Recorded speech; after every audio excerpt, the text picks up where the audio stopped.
Guys, just a quick late night video, some thoughts on the New Zealand-Ireland game. I thought it was an incredible victory for New Zealand, a really great test match to watch. Certainly one for the ages. Tension, passion, everything had in it. I see under this light I look a bit red here. It's not the sun, I promise. Anyway, some thoughts on it. I think the All Blacks have done incredibly well on this tour. I think they came into this test match knowing that they've already lost 3 test matches this year. As Jamie Wall would say, this puts them under a lot of pressure. Losing 1 test match in New Zealand a year is considered a failure, so losing 3 is already under pressure. And they had the toughest of tours to go to England, Ireland and France next week, and sort of win 2 of the 3 so far. Going into the 3rd test match has been really good for Scott Robertson. If you think about it, England sort of made a lot of noise about the way they should have won the tests on their tour. Ireland are the #1 side in the world, so they come away with 2 victories like that, and tough test matches, and really, great games to watch. Is really done well, and they've really grown as a side.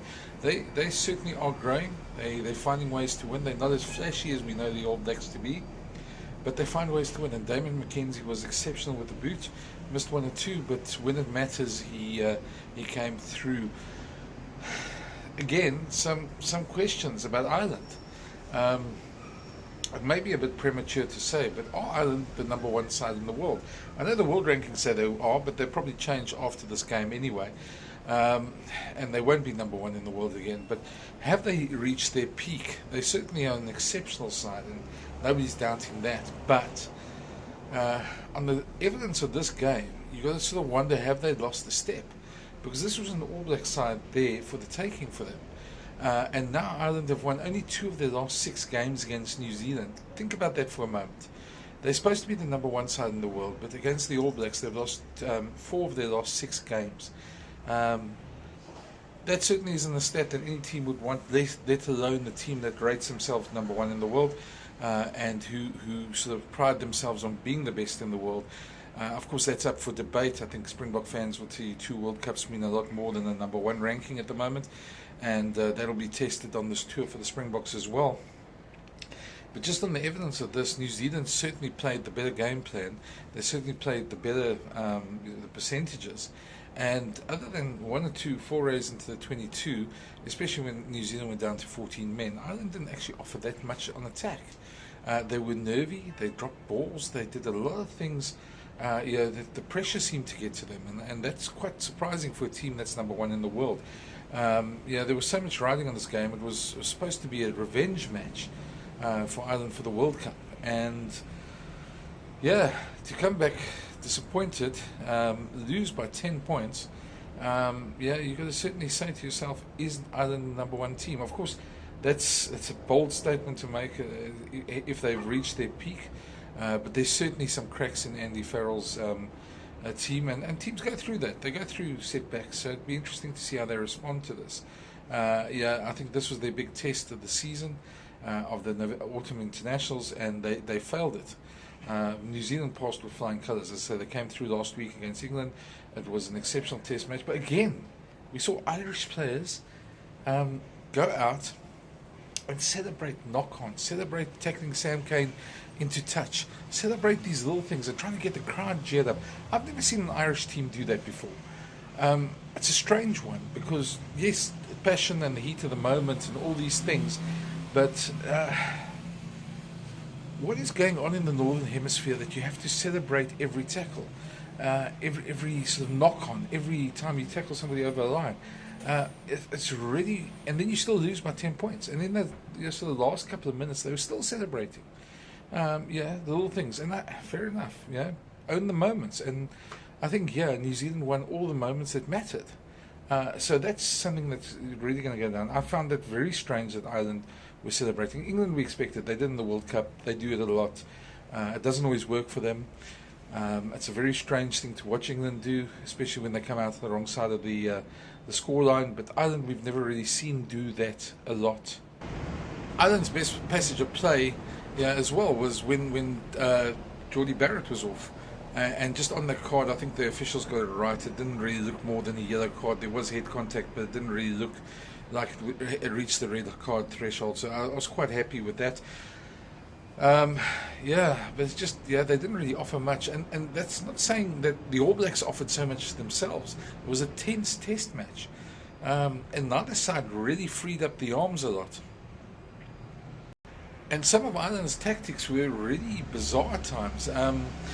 Just seeing them kick the ball away, I think it was 4 times in the last 3 minutes when they needed to score twice. And then watch them lose a line out, a crucial line out that the All Blacks just put out at the end of the game. You sort of wondered, where was that intensity, where was that passion that we know of the Irish teams? It was almost as if they accepted the loss, and yeah, I'm not really expecting to see that from Irish sides. This was certainly a night that the All Blacks got the better of them. This was certainly a night where Damien McKenzie's boot played a huge role, and where the All Blacks, Ardie Savea, Sititi was exceptional again. He's really going to grow into a great player. There were some really good performances around the park by the All Blacks, but Damien McKenzie's boot, in the absence of Jordie Barrett, was the difference. I was really, I don't know what happened to Ireland a lot of the time.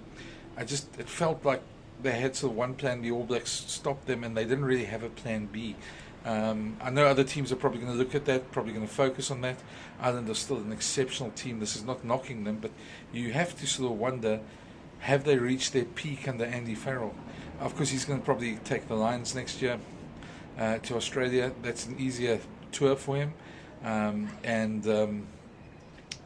I don't know, just there's some chinks in their armour that we saw, and I think a good team like New Zealand exploited it.